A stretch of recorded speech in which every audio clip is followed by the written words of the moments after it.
from your presentation. And I will remind you about the last 3 minutes, and your talk has to finish in 15 minutes, and we have 5 minutes for question time. Okay, we have 2 minutes left, and if it's everything okay, I will immediately start to introduce you, the first presenter. I just checking my list. Yes, contributions, and we will keep the time. Okay. Thank you. Okay.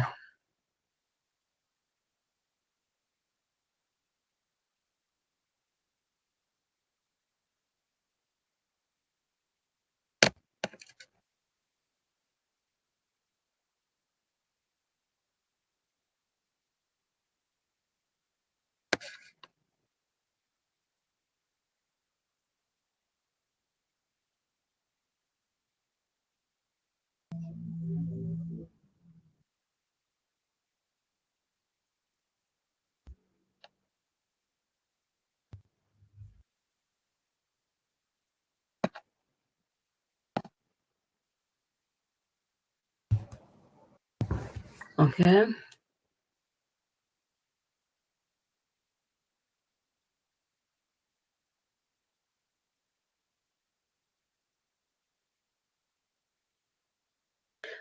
Okay. Good morning, ladies and gentlemen. My name is Beata Jarosjevic. I'm from Budapest. I work for Denis Gabor College. And first of all, I would like to introduce our first presenter, who is Inigo Rodriguez Arteche. He has a PhD degree in education and master's degree in nanoscience. Currently, he works for Madrid Faculty of Legal and Social Sciences, and he teaches several subjects related to science, mathematics, education, ICT, and computer science. His research, as we will see, focuses on inquiry-based education and ICT. Please be welcome, our first presenter. Your task is to make your presentation. Thanks. Thank you so much, Beata. Well, hi everybody. We are Mónica Arnal Palacián from University of Zaragoza and me, Inigo Rodriguez Arteche from King Juan Carlos University, both in Spain. And the title of our talk will be The Affective Dimension Implied in Mathematical Problem Solving by Future Primary Education Teachers. Here's an outline of the talk, and we will start with a brief introduction. Since this is referred to a teacher training proposal, there are some features where there are some agreements about how this proposal should be.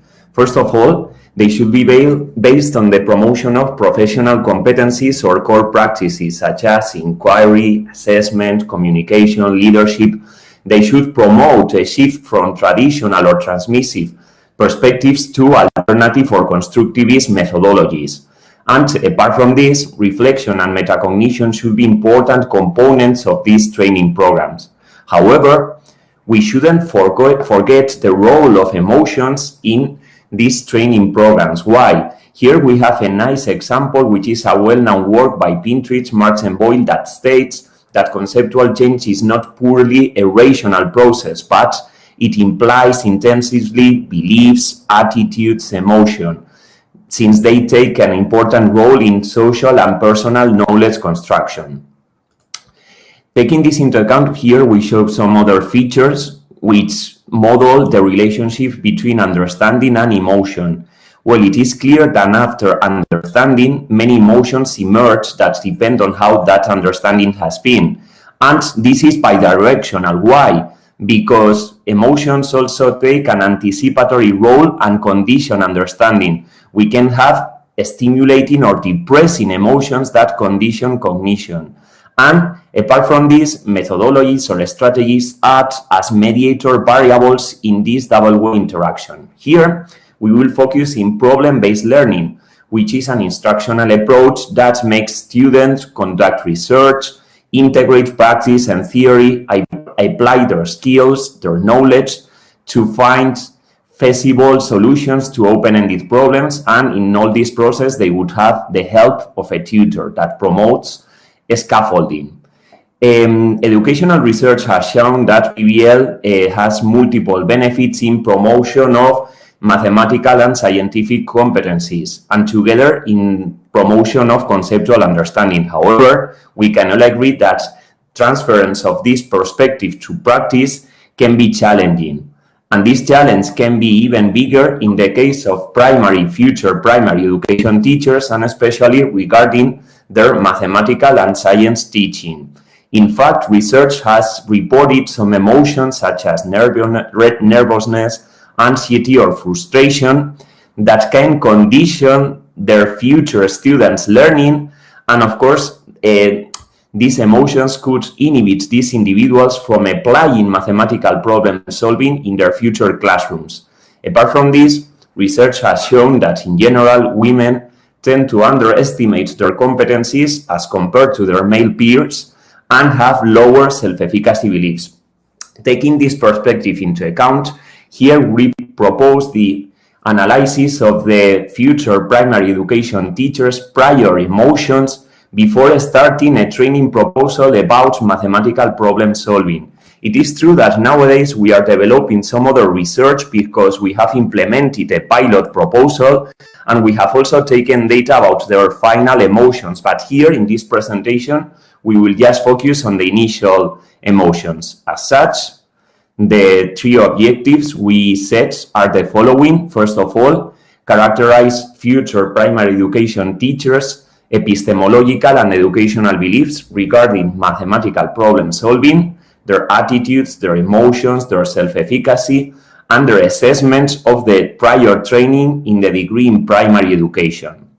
We also want to check whether this perception depends on gender, and as third objective, the influence of previous training on science in this perception about mathematical problem solving.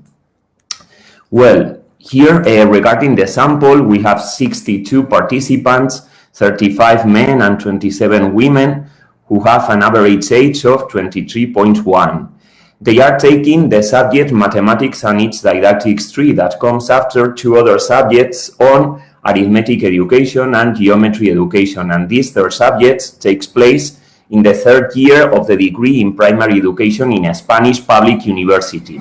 Regarding these participants, there are 40 who have accessed the degree directly from post-compulsory secondary education. We call this in Spain baccalaureate, and the other 22 have accessed the university degree from other paths, such as vocational training and education. Regarding the first ones, there are 11 who have completed a baccalaureate on science, whereas the rest, 29, have done so on humanities or social science. So their background referred to mathematics or science is different. And this is what we will compare in Objective 3, whereas in Objective 2, we will propose a gender disgregated analysis. To get the data, we have used a validated questionnaire which has 21 items that should be assessed on a Likert scale from 1, which is a strongly disagree, to 4, a strongly agree. And these items are grouped in 4 dimensions, which are epistemology or nature of mathematical problem solving. There are 5 items here. Future teachers' self-efficacy in problem solving, their emotions and attitudes towards mathematical problem solving. There are 9 items here. And there is a last item about their assessment of the prior training in the university degree regarding mathematical problem solving. Concerning the data analysis, we have followed a descriptive statistical analysis, and you calculate for that means, standard deviations, and frequencies, of course.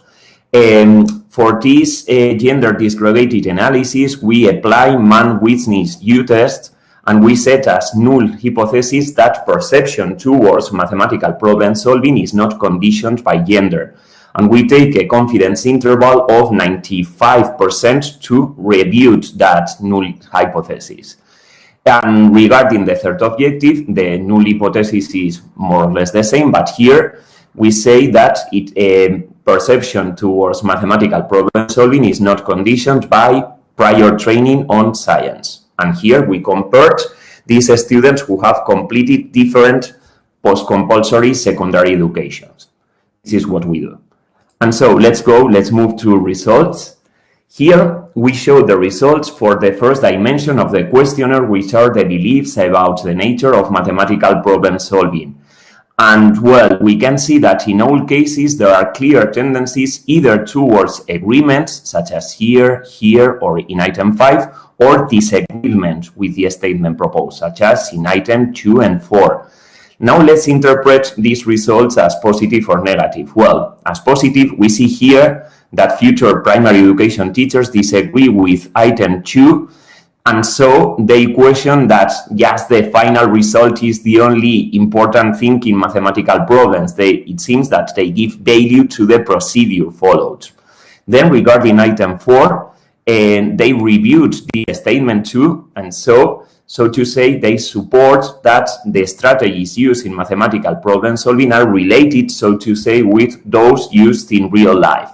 And finally, in item 5, these students agree with this proposition, and so they say that usually they try different ways and strategies to solve problems, which is something that questions this view of a unique method to solve problems. But on the other hand, in items 1 and 3, something contradictory happens, which is that many future teachers say that, well, problems can be solved just in a few minutes if you know the formula, the procedure, and so on. And so they are, so to say, identifying problem exercises as problems because they think they can be solved very easily. Coherently, in item 3, we see that future teachers say that these problems can be easy to solve if the teacher just changes the data, and so they are simplifying the nature of mathematical problems. Okay, let's move to next dimension of the questionnaire. This is about their beliefs as solvers of math problems. This has to see with self-efficacy. In this case, there's uncertainty in items 8 and 9.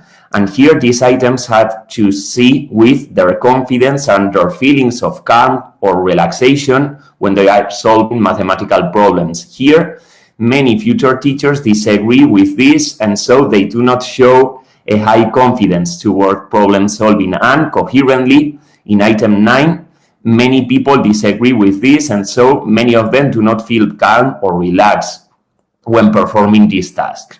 However, in other items, the results are more positive. For instance, this feeling can be compensated, so to say, with study time. If they spend study time, usually they can get a good result for the problem. And in item 10, it is more or less the same. If they work hard, finally they can find the right result. Almost 80% of future teachers think like that. And there is another one, which is item 11, and here many future teachers question that luck influences problem resolution. And then there is another one which can be controversial, which is that when they get a result, they doubt whether it is correct or not. Here, many people say they doubt, but we believe that doubting is not something bad because, well, it promotes improvement in mathematical problem solving. Okay, let's move to next dimension. Here, regarding attitudes and emotions towards these tasks, here we see clear tendencies either toward disagreement or agreement in all items. And here we have positive results, so to say. For instance, in item 12, almost 2/3 of future teachers reviewed this, which is that they believe that they do not give up easily when they have to solve a difficult task. Then they state that many of them feel curiosity when a new problem is posed to them. Almost more than 2/3 of them think like that.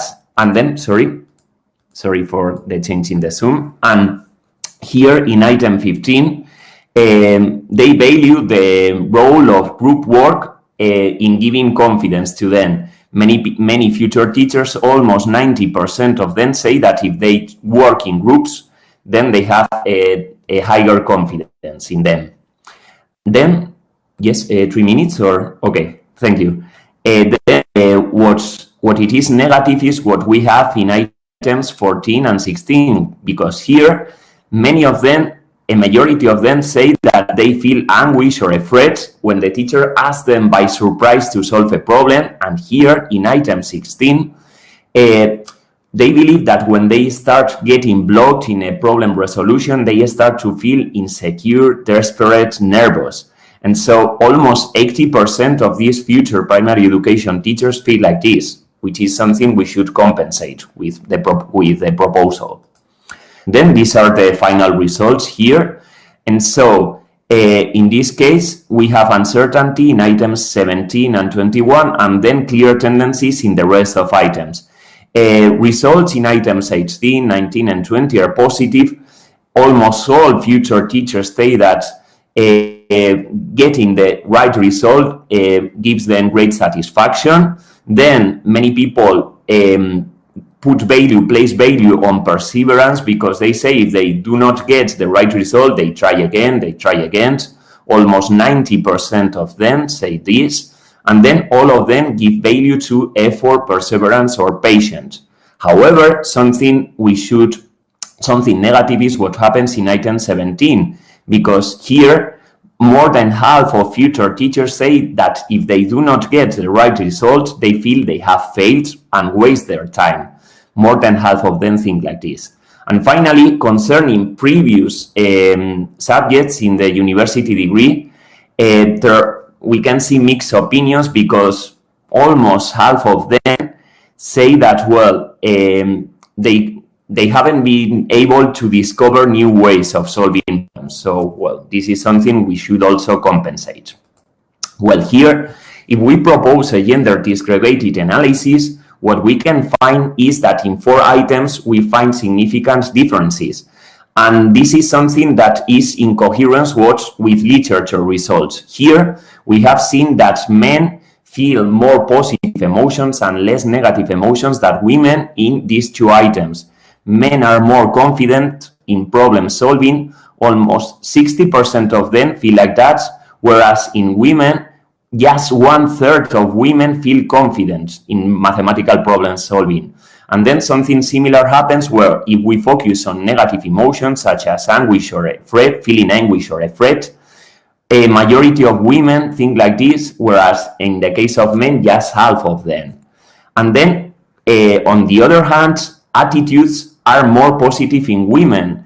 They place a higher value in study time, in effort, in perseverance, and in patience. You can check this result in the written proposal for the conference. Well, just because I don't want to extend my time, here regarding objective 3, since here, well, the samples we compare are not too big, we have found some differences, but in this case, these are not statistically significant. However, it seems that future teachers that have a prior scientific background feel more positive emotions, whereas those with a lower scientific background feel more negative emotions. This is something we can check here. And then just to end, just conclusions, then in the question, I can tell you something about the proposal we are developing, but well, just as conclusion, with this study, we have get a good characterization of the emotions and attitudes of future teachers regarding mathematical problem solving. We have found that they support an algorithmic and repetitive vision of mathematical problem solving. However, they place value in that, well, they can use different strategies, alternatives. Then, regarding their self-efficacy beliefs, they are medium-low, but it is true that they state that with time, study time, and perseverance, they can improve. In general, their attitudes towards mathematical problem solving are positive. They value study time, perseverance, patience, and their emotions are ambivalent. We have noticed satisfaction, curiosity, but also fear, nervousness, or frustration. And regarding prior training, we find mixed opinions. Well, we have said that attitudes are more positive in women and emotions such as confidence more positive in men. And taking this into account, our main goal is to design an effective proposal that promotes a better affective dimension of these agents towards mathematical problem solving. And thank you so much for your attention. I will be pleased to answer your questions. Thank you so much. Thank you so much. It was very interesting, your presentation. I am looking for the questions. Who is the first person who would like to ask anything from Ingiro? We have 3 minutes left for the questions. Actually, I prepared a question, and I was very interesting to see your comparison. But I am curious, how did you manage technically to make this statistical analysis? Did you use a specific software? Which software did you use? SPS or something else? Yes, we have used SPS. That's it. And it is true. Here we have just presented the prior view before starting the proposal, but our objective is to go on with further analysis because we have taken some data about their final proposal after completing a training program about mathematical problem solving. And here we want to apply some different methods because, well, we have seen the power of well, I mentioned before this concept of mediator variables, so we can propose some models to see the effect of, well, methodologies or different strategies, resources in promoting this relationship between emotion and cognition. So, well, up to here, what we have used is SPS, but it is true that in the future, we are exploring some other proposals to incorporate to the analysis. Mm-hmm. Thank you so much. Anyone else would like to ask any question? Can you just briefly tell us that who can or which subject are compulsory for baccalaureate and which can be chosen from the students? Yes, that's something interesting to understand the context. What happens is that the situation in Spain is that many people who access the primary education degree does not take any subject about science or either mathematics in the 2 years before starting university, which is something, well, perhaps we cannot understand it very well because they will need it because, well, their contribution for students in primary education is huge. But the situation is that, well, I think there is more precise statistics, but almost 80% of students who access the degree in primary education have not completed a baccalaureate on science, which is something worrying. Mm-hmm. And so the role we have to take in the degree in primary education is huge because, yes, we have to compensate that somehow. Mm-hmm. Thank you so much. I think that we can still open this discussion and continue this discussion online on chat. And we should turn to the second presenter. And I will ask, thank you so much again. It was very nice to share your presentation with us. I would like to present Janet Helmer, who is associate professor in. She graduated from University of Minnesota, and her research focuses on working with disadvantaged population. And she has also working as a lecturer and in service teacher education, and she has also a background in early child and primary school education. And as I see, probably her PhD student will be the presenter. Thank you so much. It's your turn to make your presentation. I will turn my camera on at the last 3 minutes. Thank you, Janet. Thank you so much for your lovely introduction. And yes, I would like to hand this presentation over to our PhD candidate and research assistant, Gulnara Namisova. So I will also turn off my camera so she can begin. Okay, thank you very much. It's very nice to see all of you, and it's very nice to meet you. My name is Gulnara, and I'm PhD candidate in education at Nazarbayev University, and I'm going to present you a presentation about